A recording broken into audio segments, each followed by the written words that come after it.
Hey there, welcome back to True North Reviews. My name is Ryan, and today we're talking about the new pop rock album from the Canadian outfit Marianas Trench. This one is entitled Phantoms. Marianas Trench are a pop rock group from Vancouver, the Great North. They are supported by the singer and songwriter Josh Ramsey, who has one of the most grandiose and extravagant voices in the pop realm of the music industry. This band has many hit singles under their belt. I've always been a fan of Shake Tramp, Stutter, Celebrity Status. The list goes on, but over time this band has dabbled in the pop rock trends of the mid-2000s, being one of the more notable groups to do that alongside with their Vancouver contemporaries, Headley. Really, both of these artists have taken similar paths in their careers sonically, as they've both rid themselves of their rock roots and have traveled into the territory of unapologetic pop, for most of which was solidified on the 2015 Marianas Trench record Astoria, an album that was full of a few highlights, nothing I would come back to as a whole, but there was a notable thread of themes being laced throughout to make it a concept record. Again, we're getting another concept album on Phantoms here, except this time the focus is shifted to haunted houses and Edgar Allan Poe kind of storytelling. This album kicks off with a lofty display of vocals which dominate the mix. I feel like there's only a little hint of bass towards the end of it, but this track sets the stage for a lover who is pleading for his love Eleonora to stay. From there on out, we're thrown into this world of delirium and madness as the protagonist is left to sort out the remains of what seems to be a failed relationship. By the time we reach the climax of the album, we're met with a tragedy-like conclusion, kind of taking influence from Shakespeare. Really, I would give full points to this album for the lyrical themes that are traced throughout, at least at the beginning and end. Not the middle, unfortunately, as this is where the project takes a nosedive in the production department,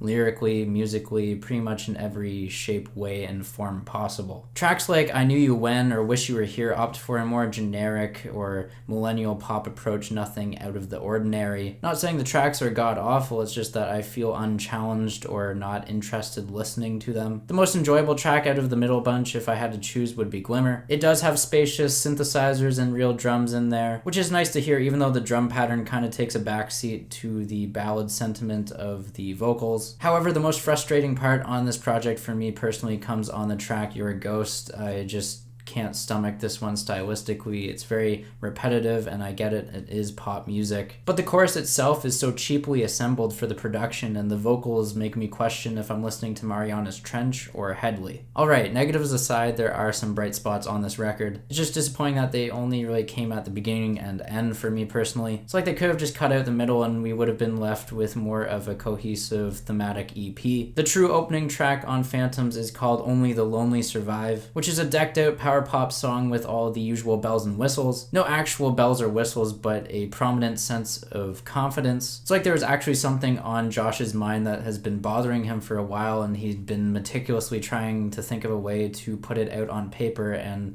I think he nails it here. The worthwhile statements continue on this project on the song Echoes of You, which feels like an instant classic entry into the Marianas Trench discography. I love this track, it's just full of melodrama and cacophonous sounds. I feel like I'm actually delirious while listening to it, very eerie and nerving. I mean, it is still accessible pop music, we do have to remind ourselves that, but it's as haunting as the thematic focus of this album is aiming for, and it even nails it with the Roger Joseph Manning Jr. vocal feature. In addition to this, the drums even feel like they have a purpose, driving home this world is ending kind of beat. The form is also captivating on this song. I mean, it's the typical A-B-A-B-C form for pop music, but the bridge is noticeably extended, and that risk paid off because it's one of the best highlights on the project. But you know what even beats that is the dramatic and gargantuan ending to this album, as I previously mentioned before lyrically, but now musically. We get Josh at his most vulnerable, and he gives one of his best vocal performances I've heard in years. Not only this, but the guitar on The Death of Me is one of the most memorable melodic ideas I've heard on a Marianas Trench chorus too. The tail end of The Death of Me also centers around this flourishing wave of trumpets and orchestral kind of instruments, something that makes me really feel like I should be sitting in an IMAX theater. On top of this, The Killing Kind builds with ominous energy before releasing into this rock cry for the heavens, and it's a song that wanders that really has no clear image of where it wants to go, but my god is it good. The album essentially wraps up the same way that it begins, with a reprise of the Eleonora track, which is pretty standard for Marianas Trench to do. They've done this kind of reprise on their previous albums too, but the closing track here takes the cake for the most theatrical, and that's even after they released Masterpiece Theater. So overall, Phantoms, even though I was hyping it up towards the end of that review, I feel like it's a mixed bag of results. The middle is definitely the sore spot to this album. It's full of drab and repetitive ideas, overused 808s, very simple vocal modulations, really just the things that have become the norm in the producer toolbox of the 2010s. Essentially, I just don't feel like Marianas Trench are putting a new spin on the pop song here, with the exception of Echoes of You, The Killing Kind. Those are the longer form songs on here. I will give them praise for sure. Really just a shame that the rest of the album didn't round out to be as strong as the opening and closing moments did. Altogether, I'm feeling a 6 out of 10, and yes, a 6 out of 10 is positive. Tell me what you thought of Phantom. Sound off down below in the comments. Leave a like, subscribe if you're new in town. Thanks for watching, and as always, have a rockin' day.